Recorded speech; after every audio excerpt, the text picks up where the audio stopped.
Hi, Andrew from SACS, and welcome to video number 3 in our 11 video sequence on how to create a corporate culture. This one in particular is about culture, engagement and well-being. Engagement and well-being are heavily determined by culture, so let's explain what we mean by that. So corporate culture shapes employee behaviour, and in earlier videos you would have heard me say that if it's not to do with behaviour, it's not corporate culture. Corporate culture is really the sum of the positive and negative behaviours that people experience at work, and they happen locally. Local experience is way more important than organisational experience. So employee behaviour is a key driver of engagement. Employees working within supportive, flexible and collaborative cultures are more engaged and retained.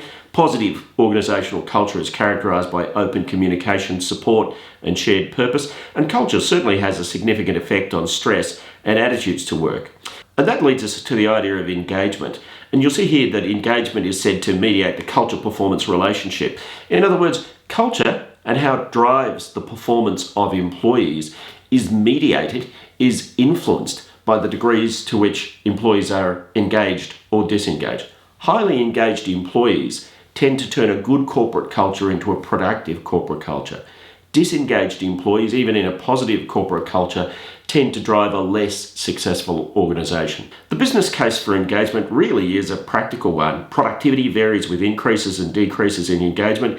Internal measures such as job satisfaction and absenteeism tend to vary with engagement. External measures, as we've said, client satisfaction, productivity, 50 to 60% causation. For instance, things like sales teams. If you want to predict whether a sales team is likely to be high performing or not, simply measure their engagement.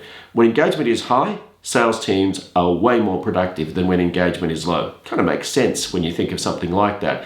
But it also applies to other areas such as productivity related service teams, those kinds of things. OH&S is affected by engagement. Really key thing. People who are researchers into occupational health and safety will tell you that a highly engaged workforce is way safer than a disengaged workforce. Profit varies with engagement. Engagement leads to creativity and innovations. So really, it's one of the best predictors of organisational outcomes that we've ever found. And Daniel Dennison, who I mentioned earlier, was one of the earliest discoverers of this. He was able to predict the profitability of organisations and their growth from their internal engagement measures. So what do we mean by engagement in this sense? Well, Bakker in 2011 pulled the idea of engagement into a kind of a unified concept, which really hadn't happened very well up to that date in organisational psychology. And he said it's 3 things: vigour, high levels of energy and mental resilience; dedication, being strongly committed and involved in your work; and absorption. And the idea of absorption is where you get drawn into your work. In effect, your work becomes something that you get so engrossed in that time passes and you don't notice time passing. Happily engrossed is the term that's often used. Now, this is a very important definition, these 3 things: vigour, dedication and absorption, because prior to that there were a range of different views on what engagement meant, and still there are. But this is one of the best to predict whether organisations are likely to be successful and are likely to have high levels of well-being.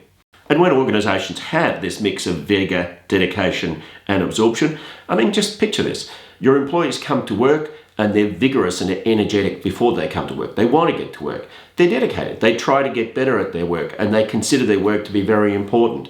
And when they come to work, they get engrossed in the work, engrossed in the workings of their team, so that they're really happy to be there, and time flies when they're there. Well, that sounds like a corporate culture that's pretty hard to beat, doesn't it? In the next video in this sequence, we'll be talking about the workplace drivers of corporate culture.